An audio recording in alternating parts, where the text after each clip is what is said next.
ശ്രീ കൂടൽമാണിക്യം ക്ഷേത്രോത്സവത്തിനിടയിൽ ആന ഇടഞ്ഞോടി 3 പേർ മരണമടഞ്ഞ സംഭവത്തെപ്പറ്റി സർക്കാർ പ്രഖ്യാപിച്ച മജിസ്ട്രേറ്റ് അന്വേഷണത്തിന്റെ ഭാഗമായി 1ാം ഘട്ട തെളിവെടുപ്പ് നടന്നു.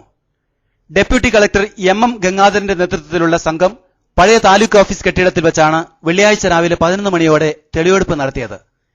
ഇരിങ്ങാലക്കുട സിഐ ശ്രീ വിജയൻ, ക്ഷേത്ര മാനേജർ രാജലക്ഷ്മി, ആനയുടെ ഉടമസ്ഥനായ പോപ്സൺ ഗ്രൂപ്പിന്റെ manager S K. Nair, veterinary surgeon doctor Ravi, ദുരന്തത്തിൽ പരിക്കേറ്റ എടത്തിരുത്തി ചന്ദ്രപുരയ്ക്കൽ ബാലൻ, എടക്കുളം പുപ്പള്ളി ബാലൻ, ദുരന്തത്തിൽ മരണമടഞ്ഞ നിതീഷിന്റെ ബന്ധുക്കൾ, സുഹൃത്തുക്കൾ എന്നിവരടക്കം 14 പേരാണ് സംഘത്തിന് മുന്നിൽ മൊഴി നൽകിയത്. തെളിവെടുപ്പിന്റെ ഭാഗമായി സംഘം വരും ദിവസങ്ങളിൽ സംഭവസ്ഥലം സന്ദർശിച്ചും ഡിവൈഎസ്പി, ദേവസ്വം മാനേജിംഗ് കമ്മിറ്റി അംഗങ്ങൾ എന്നിവരിൽ നിന്നും തെളിവെടുക്കുമെന്ന് അറിയുന്നു. Junior superintendent Shri P Venugopal, കളക്ടറേറ്റിൽ നിന്നുള്ള 2 ഉദ്യോഗസ്ഥർ എന്നിവരാണ് സംഘത്തിലുണ്ടായിരുന്നത്. പൊതു എല്ലാവരും അന്നത്തെ സംഭവ വികാസം നടന്നവർക്ക് മാത്രമല്ലേ പറയാൻ പറ്റൂ. എല്ലാ ജനങ്ങളെയും ഇരിഞ്ഞാലക്കുടയിലുള്ള എല്ലാവർക്കും പറയാൻ പറ്റില്ല. നമുക്കിപ്പോ അത് പറയാൻ പറ്റില്ല.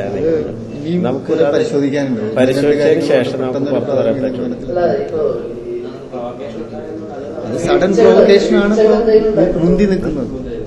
അല്ലാതെ നമുക്കൊന്നും ജനങ്ങൾ പറയണത് നമുക്കതിപ്പോ പുറത്തു പറയാൻ ഇനിയും കുറെ പരിശോധനകൾ നടത്താണ്ട് എന്താണെന്നുള്ളത്. അപ്പൊ നമുക്കത് ആ ജില്ലാ തലത്തില് ജില്ലാ കളക്ടർക്ക് മാത്രമേ അത് അധികാരമുള്ളൂ പുറത്ത് ഇത് ചെയ്യാൻ വേണ്ടിട്ട്. അതെന്തായാലും 2 ആഴ്ച ഞങ്ങൾ എന്തായാലും വെയിറ്റ് ചെയ്യാം.